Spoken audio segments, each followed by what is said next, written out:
Last week I got a copy of the Yuletide Tarot and I've been having so much fun with it. I did a walkthrough of it a couple of days ago, but I wanted to kind of go into a little more depth. So I'm going to share with you 4 cards that I've chosen that represent my most favorite card in the deck, my most surprising card, my most challenging card, and also the sexiest card.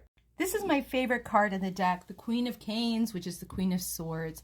And I love it because she's such a surprising addition. If you look at all the rest of the court cards, they're very much people in your family maybe that you run into, your neighbors and your friends, but this is the outlier.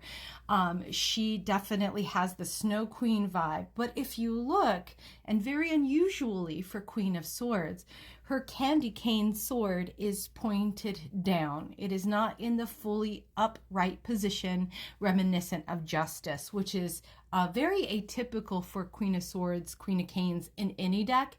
And I thought that was really interesting because we also see her with her hand open. Maybe there could be even birdseed in the palm of her hand, as in a European robin, alights on her fingers. Here we see probably just a very gentle snow queen that kind of belies the austere pallor of her face and her countenance.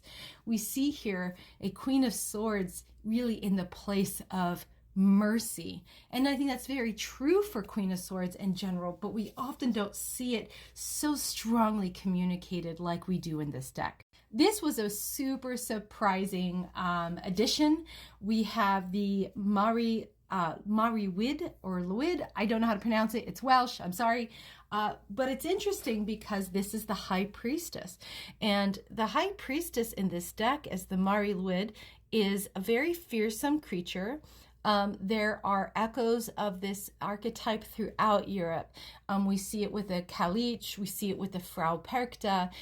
This is often it's almost like a double crone slash snow maiden, and they can be very fearsome and fearful creatures. They will attack and disembowel bad people from the year. So there's a lot of mystery here. We don't see her face. Who is this? What messages is she bringing?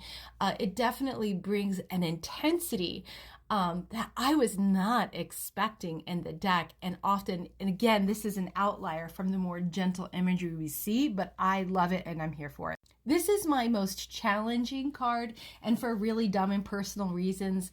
That is why any of us readers have a challenge card. It's usually our own stuff. But here we see Sinterklaas or Saint Nick. His feast day is December 6th, and he's still a very, very big figure throughout Europe. Now he gets transformed into the Santa Claus that in North America we know and love, brought to us by Coca-Cola actually. It was a marketing campaign in the early 1900s. But anyways, this is a very European figure, but the animals around him are North American. Well, some of them are now European because they were introduced, but they're all North American. We have the raccoon, we have the gray squirrel, we have the chickadee. None of these are native to Europe. We also have a chipmunk, which I'm also I think that also is native to just North America.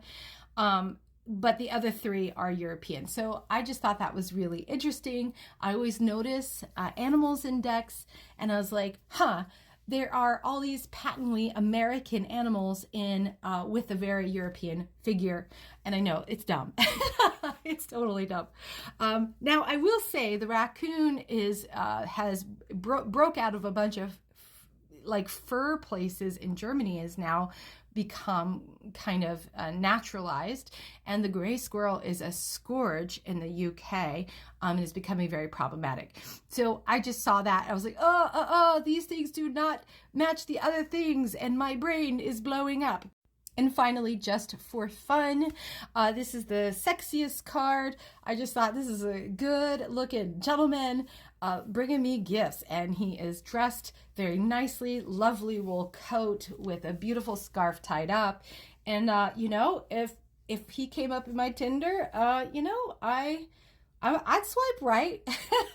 I'd swipe right.